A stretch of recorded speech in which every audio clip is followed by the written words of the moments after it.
안녕하세요. 오늘도 사연살롱을 찾아주셔서 감사합니다. 결혼 5년차 여성이에요. 행복한 가정은 서로 닮았지만 불행한 가정은 모두 저마다의 이유로 불행하다. 소설 안나 까레리나의 첫 구절인데요. 평소 책을 많이 읽지 않는 저도 이 문장만큼은 너무 강렬해서 읽은 지 10년이 넘도록 기억하고 있어요. 처음에는 그저 멋있어 보여서 외웠는데 지금에 와서는 가슴에 먼저 와닿는 걸 보니 제가 나이를 먹긴 했나 봐요. 저는 남다를 것 없이 평범한 가정에서 나고 자랐어요. 그래서 제 인생에 있어 불행이라고 해봐야 수능 성적이 생각보다 안 나와서 대학을 하향 지원해야 했던 것 정도가 고작이었어요. 그래서 어쩌면 불행의 무방비 상태로 인생을 살아왔는지도 모르겠네요. 반면에 제 남편은 어린 시절부터 순탄치 않은 인생을 살아왔어요. 춤바람이 나서 집을 나간 아버지에 하루도 남자 없이 못 사는 어머니. 그 때문에 늘 주변의 손가락질을 받으며 살아야 했거든요. 언젠가 남편이 그러더라고요. 차라리 고아였다면 좋았을 거라고요. 그러면 적어도 부모에 대한 그리움은 가지고 살았을 거 아니냐고 말이죠. 말로는 그런 말이 어딨냐고 남편한테 한 소리 했지만 내심 오죽하면 그럴까 하는 생각에 연민을 품게 됐어요. 그제야 불행한 가정은 저마다의 이유로 불행하다는 구절의 의미를 깨달을 수 있었죠. 그래서 더 남편 곁을 떠나지 못하고 결혼까지 결심하게 됐는지 모르겠네요. 제 결혼 결심에 부모님은 왜 하필 불우한 환경에서 자란 남자랑 결혼을 하려고 하느냐고 반대를 하셨어요. 번듯한 가정에서 부모 사랑 듬뿍 받고 자란 남자들도 많은데 그러냐고요. 이 기집애야, 너 결혼이 장난인 줄 알아? 제대로 된 남자랑 결혼을 해도 사니 못 사니 하는 판국에 어디서 그런 남자랑 결혼을 하겠대. 너 이 엄마가 미치는 꼴 보고 싶어서 그래? 엄마, 상훈 씨가 뭐가 어때서 그래. 부모 도움 없이 자기 힘으로 대학 공부까지 하고 번듯한 직장까지 있는 사람이야. 이렇게 제대로 된 사람이 또 어딨다고 그래. 암튼 난 상훈 씨랑 결혼할 거니까 더 이상 나한테 잔소리하지 마. 내 결혼이지 엄마 결혼 아니잖아. 이 철딱서니 없는 거사. 결혼이 장난인 줄 알아? 너 지금 객기 부리는 거야. 네가 하는 게 대단한 사랑인 것 같지? 너 그거 사랑 아니야. 동정이야. 그 남자가 불쌍해서 생긴 연민이라고. 그러니까 잔말 말고 엄마 말 들어. 엄마는 끝까지 결혼을 반대하며 다시 생각해보라고 저를 설득했어요. 하지만 저는 그럴 수 없었죠. 저마저 이 남자를 버리고 떠난다면 이 남자에게 또다시 씻을 수 없는 상처를 남기는 셈이니까요. 그리고 한편으론 내심 이 남자의 인생이 그리 불행하지 않았다는 걸 확인시켜주고 싶은 욕심도 있었어요. 그땐 정말 그럴 자신이 있었거든요. 결국 부모님의 반대에도 불구하고 저는 남편과 결혼식을 올렸고 남편이 살던 원룸에서 신혼생활을 시작했어요. 넉넉하지 않은 생활이었지만 더할 나위 없이 행복한 순간이었죠. 16살 이후로 부모의 도움 없이 혼자 힘으로 살아온 남편은 독립심은 물론 생활력도 강했어요. 하루빨리 번듯한 집을 구해서 남들처럼 살게 해주겠다며 퇴근 후엔 알바까지 할 정도로 말이죠. 둘이서 열심히 모은 덕분에 적금 통장은 나날이 두둑해졌고 2년이 지나서는 방 2개짜리 전세로 이사를 갈 수 있었어요. 그렇게 우리 힘으로 살림을 불려나가는 재미에 빠져있던 어느 날 어머님이 회사로 저를 찾아오셨더라고요. 결혼을 한 지 2년이 넘었지만 결혼식 이후 처음 뵙는 거였어요. 핑계 같겠지만 남편과 어머님은 서로 연락을 끊고 산 지도 오래된 데다 모처럼 결혼식에 오셔서는 식이 끝나자마자 패백도 안 받으신 채 축의금을 들고 사라져버리셨거든요. 그 후로 연락도 받지 않으시고 말이죠. 점심시간에 맞춰 회사 근처 카페로 나갔더니 어머님이 대뜸 제 앞에 서류 봉투를 내미시더라고요. 열어보니 보험 계약서였어요. 목구멍이 포도청이라고? 얼마 전부터 보험일 시작했다. 백세 인생이라고 안 하니? 그 나이 먹도록 살려면 병원 신세 질 일이 한두 번이겠어? 상훈이 성격에 제 앞으로 변변한 보험 하나 들었을 리 없고, 그래서 내가 서류 다 꾸며왔으니까 네가 사인 좀 해라. 네 거도 있으니까 그것도 사인 좀 하고. 내가 나조차고 이러겠니? 이게 다 아들 며느리 위해 이러는 거야. 다른 건 몰라도 암이랑 실비는 필수야. 여유되면 상해도 하나 들면 더 좋고. 맞다. 니네 부모님은 보험 좀 들어놓으셨다니? 아니면 이참에 나한테 들으시라고 그래. 내가 잘해줄게. 너 상훈이한테는 절대 비밀이다. 당신이 한 짓은 까맣게 잊으셨는지 미안하다는 말 한마디 없이 계약서만 들이미는데 정말 없던 정도 뚝 떨어지더라고요. 내 남편이 이런 사람 밑에서 살면서 얼마나 힘들었을지 이해가 가고도 남았어요. 남편한테 물어보고 계약을 하겠다고 하는데도 점심시간이 끝나도록 놔주지 않으셔서 결국 사인을 하고 말았어요. 그제야 저를 보내주시면서 끝까지 당신 아들한테는 비밀로 하라는 말은 잊지 않으시더군요. 남편 몰래 보험 계약을 하고 보니 걱정이 태산이었어요. 당장 매달 남편과 제 보험료로 40만 원 가까이 나가게 생겼으니 말이에요. 월급이 뻔한 상황에 그 돈을 남편 몰래 메꾸는 건 불가능한 일이었거든요.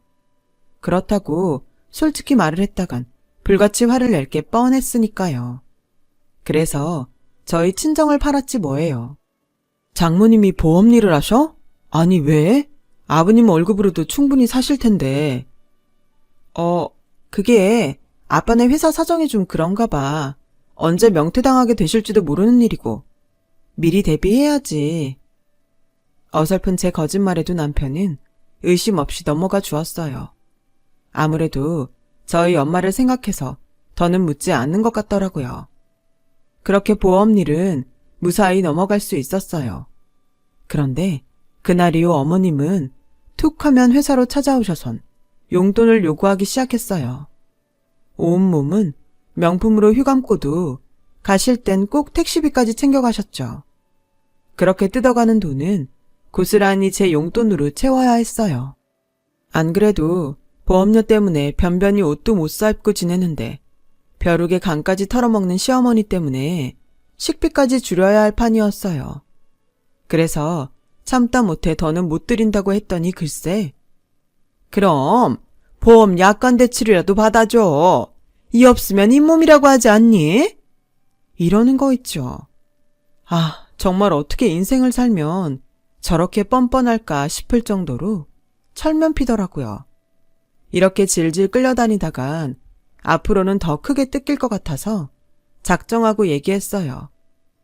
정 그렇게 돈이 필요하시면 상원 씨한테 직접 얘기하세요. 저요, 어머님 때문에 애꿎은 친정 엄마까지 팔아가며 보험까지 들어드렸는데요. 이제 더는 못하겠어요. 이건 뭐 날라리 삥 뜯는 것도 아니고 툭 하면 오셔선 돈 내놓으라고 하시면 어떡해요. 직장인 월급 뻔한데 어쩜 이러실 수가 있냐고요. 어머니 몸에 걸치고 있는 옷이며 백이랑 구두만 팔아도 몇 달은 실컷 쓰실 것 같은데 앞으로는 저한테 돈 달라고 그러지 말고 그 명품들 팔아 쓰세요. 한 번만 더 저희 회사로 찾아오시면 저 상훈 씨한테 보험 일까지 죄다 말해버릴 거예요. 아셨어요? 그러니까 앞으로는 저한테 이러지 마시고 아드님 찾아가서 해결하세요. 목에 핏대를 세워가며 소리치는 바람에 주변에 얼굴은 팔렸지만 그래도 그 덕에 더는 시어머니한테 시달리진 않았어요. 그렇게 한 고비를 넘겼다 생각하던 그때 생각지도 않았던 시련이 불어닥쳤어요. 언제부턴가 남편이 피곤하다는 말을 입에 달고 살기 시작했는데 얼마 지나지 않아 코피를 흘리는 일도 잦고 안색도 창백한 게 몸에 문제가 생긴 것 같았어요. 걱정이 돼서 병원에 가보자고 했지만 남편은 회사 일 때문에 신경을 써서 그런 거라고 대수롭지 않게 넘기더군요. 그래서 남편이 주말에 편히 쉴 수 있도록 집안일도 제가 도맡아 하곤 했는데 그렇게 쉬고도 피곤한 기색은 역력했어요. 급기야 빈혈도 심해지고 무엇보다 정상 체중이던 사람이 눈에 띄게 체중이 줄어서 불과 몇 달 사이에 완전 딴 사람이 돼버렸지 뭐예요. 그런데도 남편은 한사코 병원에 가기를 거부했어요. 결국 참다 못한 저는 병원에 가는 게 무서워서 이러는 거야? 누가 봐도 문제가 있는데 왜 병원에 안 가겠다는 거야? 당신 잘못되면 난 어쩌라고? 나 청산 과부 만들 거야? 그럴 거냐고. 당장 병원 안 가면 나 당신 안 봐. 자기 몸도 제대로 못 챙기면서 무슨 가장 노릇을 하겠다고 그래? 당장 일어나. 당장 병원 가자고. 결혼하고 처음으로 제가 화를 내는 모습을 본 남편은 그제야 아무 말 않고 저를 따라 병원으로 향했어요. 네? 급성 골수성 백혈병이라고요? 청천벽력 같은 소리였어요. 게다가 당장 치료를 받지 않으면 1년 내에 사망할 확률이 높다고 하더라고요. 그 말에 정신이 멍해졌어요. 그건 남편도 마찬가지였죠. 의사 선생님은 당장이라도 입원해서 치료를 시작해야 한다고 했지만 남편은 회사에 먼저 알리고 입원을 하겠다며 일단 병원을 나섰어요. 그날따라 유난히 하늘은 맑았고 멀뚱히 서서 하늘만 올려보는 남편을 보니 억장이 무너져 내렸어요. 하늘은 저 남자에게 얼마나 많은 불행을 안겨줘야 만족하려는지 원망스럽더군요. 그런데 남편이 피식 웃는 거예요. 어릴 때 난 우리 아빠가 구두가게 사장인 줄 알았어. 우리 집 신발장은 아빠 구두로 가득했었거든. 그중에 제일 눈에 띄는 하얀 구두가 있었는데 하루는 그 구두를 신고 방 안을 뛰어다니다가 아빠한테 들켰지 뭐야. 아빠한테 혼날까봐 엄청 겁에 질렸는데 그런 날 보고 아빠가 뭘 했는지 알아? 기분이 어때? 그 구두를 신고 있으니까 하늘을 나는 것 같지 않아? 그 말을 하는 아빠의 얼굴이 그렇게 행복해 보일 수가 없었어. 그게 내가 기억하는 아빠의 마지막 모습이야. 자기야, 나 살고 싶어. 살아서 나도 아빠처럼 행복하고 싶어. 나 정말 한 번이라도 내 행복을 위해서 살아보고 싶다고. 죽기 싫어. 나 정말 죽기 싫다고. 길바닥에 앉아 대성통곡을 하는 남편을 보니 감정이 주체가 안 됐어요. 그래서 남편을 끌어안고 한참을 그렇게 길바닥에 주저앉아 울음을 터뜨렸죠. 온몸의 기운이 쭉 빠지도록 울고 나니 배가 다 고프더라고요. 웃기죠? 금방이라도 죽을 것처럼 울던 인간이 그래도 살겠다고 허길 느끼니 말이에요. 그런데 그 순간 남편 배에서도 꼬르륵 소리가 나지 뭐예요.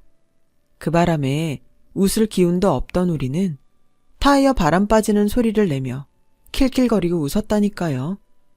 근처 분식집에 들어가 라면을 먹는데 지금껏 먹어본 라면 중에 최고로 맛있더라고요. 그때 결심했어요.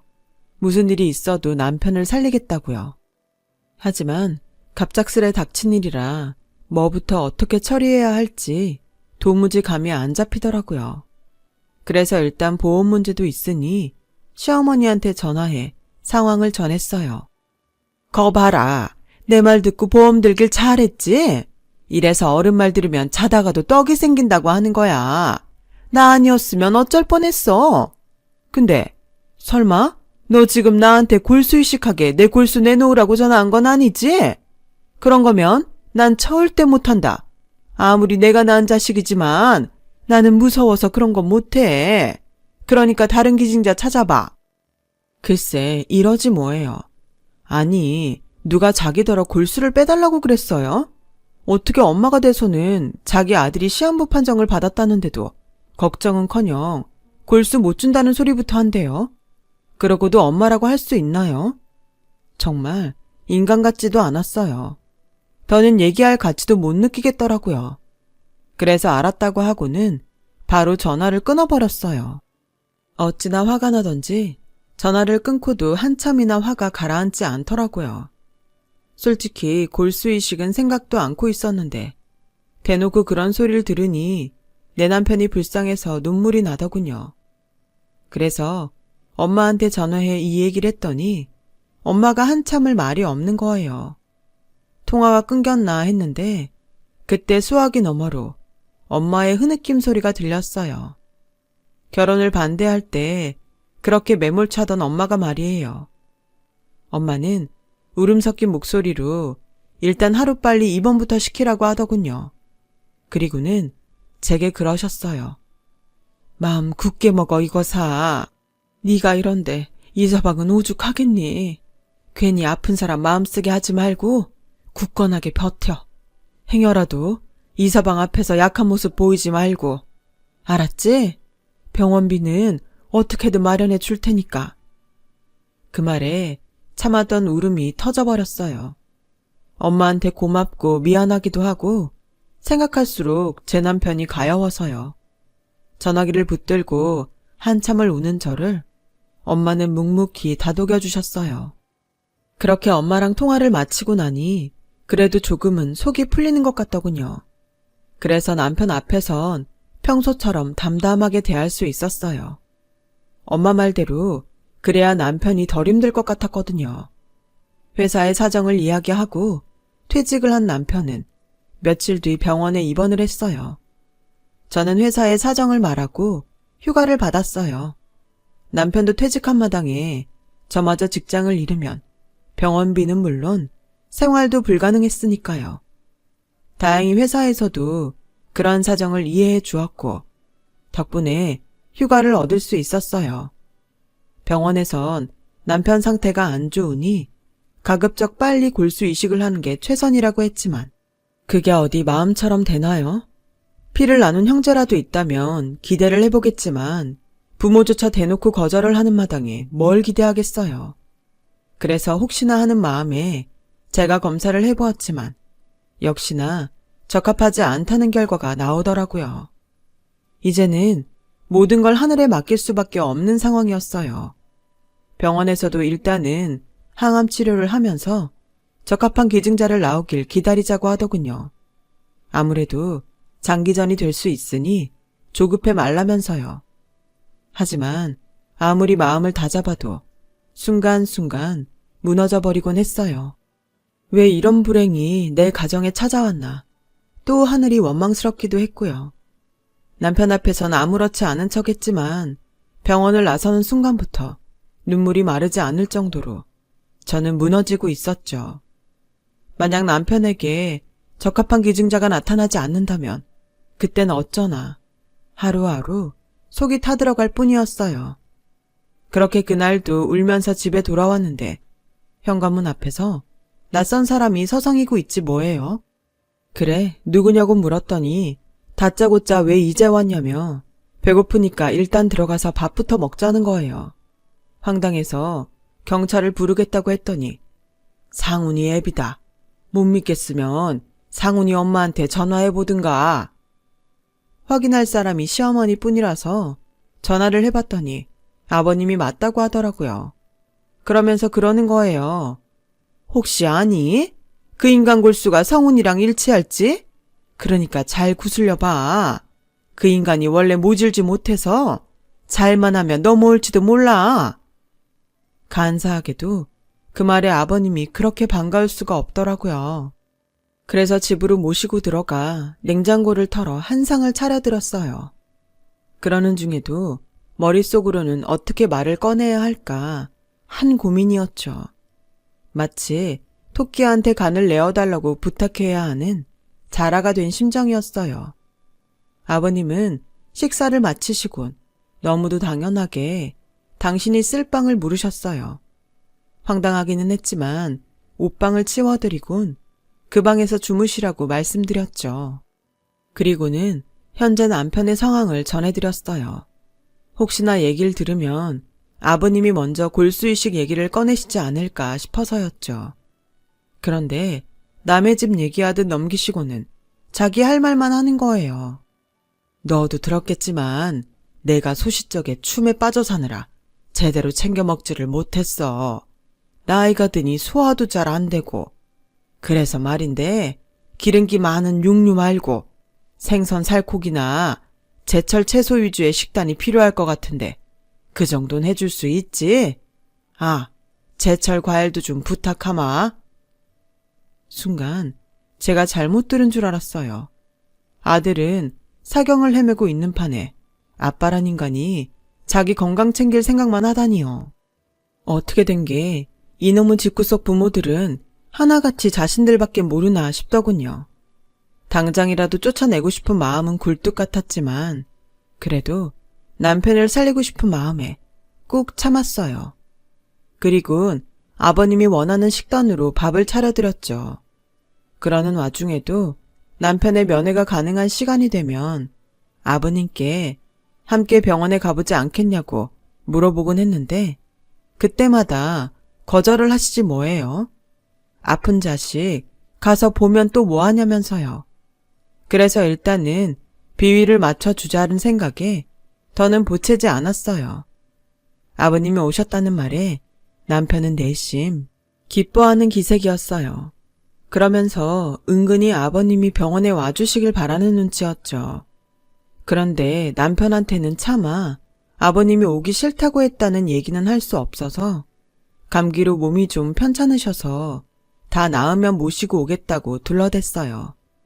그런데 일주일이 지나도록 아버님은 통 움직일 생각을 안 하시지 뭐예요.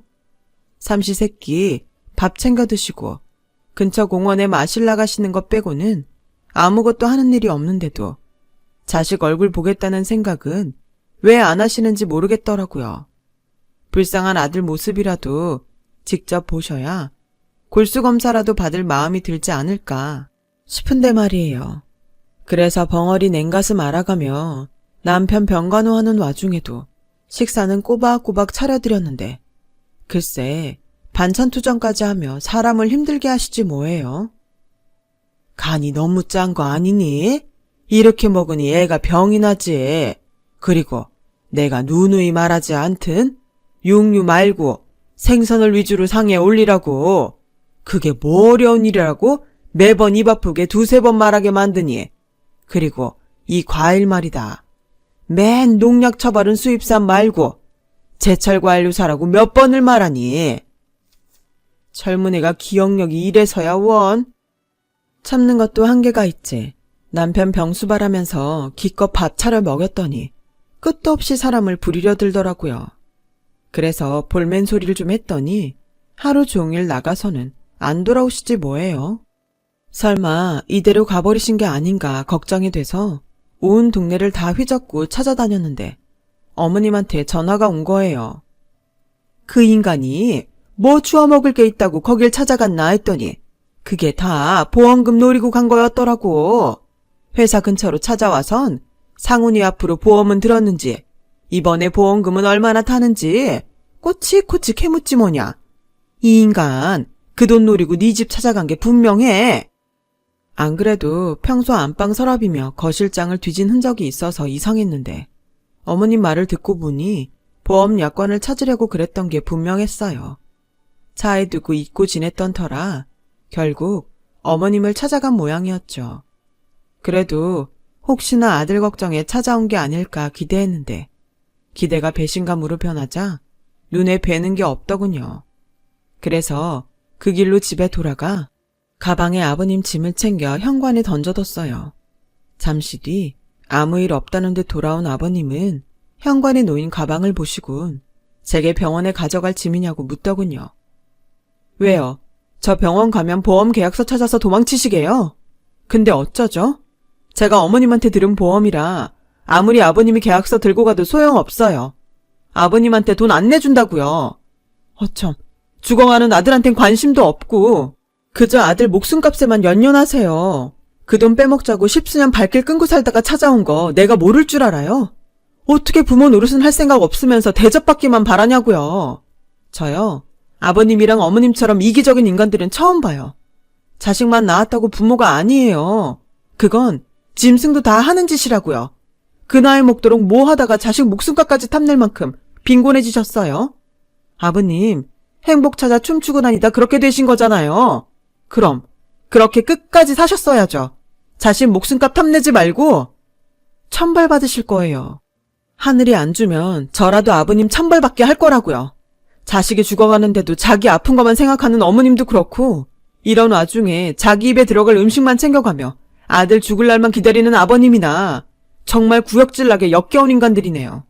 이런 사람들을 부모라고 둔 내 남편이 불쌍해서 미치겠다고요.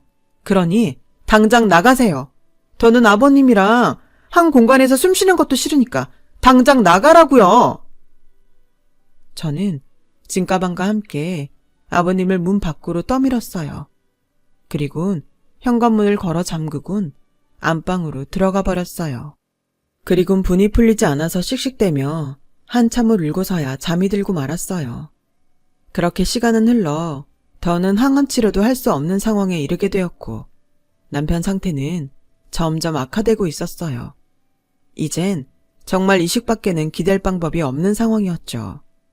그래서 아버님을 찾아와 강제로라도 검사를 받게 할까 생각하고 있던 차에 코디네이터한테 전화가 왔지 뭐예요.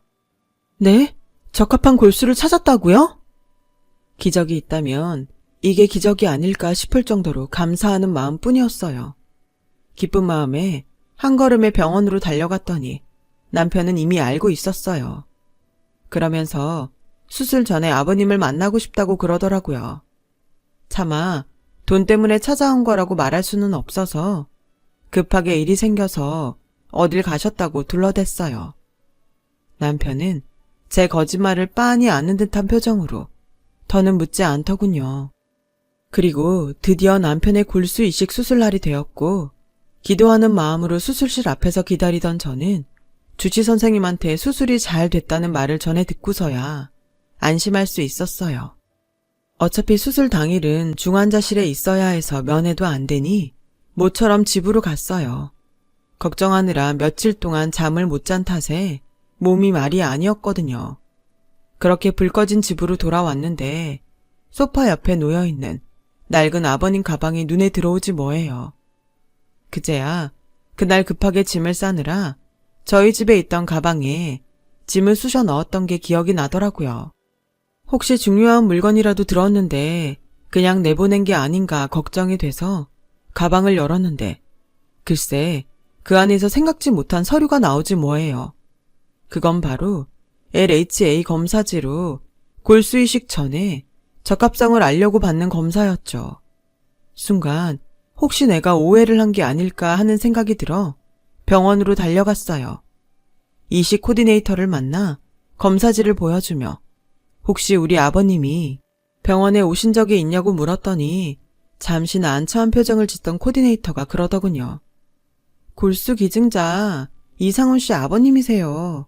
비밀로 해달라고 하셔서 말씀 안 드렸는데 어떻게 아셨네요. 혹시라도 아드님한테 해가 될까봐 조혈 모세포 기증 전까지 먹는 음식 하나까지 어찌나 꼼꼼히 챙기시던지 저희도 놀랄 정도였어요. 그런 분이 왜 정작 아드님은 보려고 하지 않으시나 궁금할 정도였죠. 정확히는 이상훈 씨가 잠든 사이에 종종 보고 가긴 하셨지만요. 아드님한테 지은 죄가 많아서 그런다고 하시던데 그래서 더 기증 사실을 비밀로 해달라고 하시더라고요. 이제 와서 이런 걸로 부모 노릇한 것처럼 생색내고 싶지 않으시다고요. 맙소사. 그런 것도 모르고 아들 목숨값 노리고 왔다고 매정하게 내쫓았으니 제가 경솔했던 거죠. 그래서 코디네이터한테 부탁해 아버님 전화번호를 받아들곤 전화를 드렸어요. 제가 오해를 했다고 죄송하다고 하자 아버님은 그럴 거 없다시며 오히려 당신 아들 위하는 저를 보고 안심했다고 하시더라고요. 그러면서 수술이 잘 된 건 코디네이터를 통해서 전해 들으셨다며 앞으로도 당신 아들을 잘 부탁한다고 하시더라고요. 평생 애비 노릇 한번 해본 적 없는데 그나마 아들을 위해 도움 줄 수 있어서 오히려 당신이 고맙다고 말이죠. 남편이 다 나으면 그때 얼굴이나 한번 보자고 하시더군요. 다행히 남편은 이식이 잘 돼서 얼마 뒤 면역 억제제도 끊을 수 있었어요. 그렇게 남편은 조금씩 예전의 모습으로 돌아가게 되었어요. 남편이 퇴원하던 날 우리는 아버님 댁에 찾아갔어요.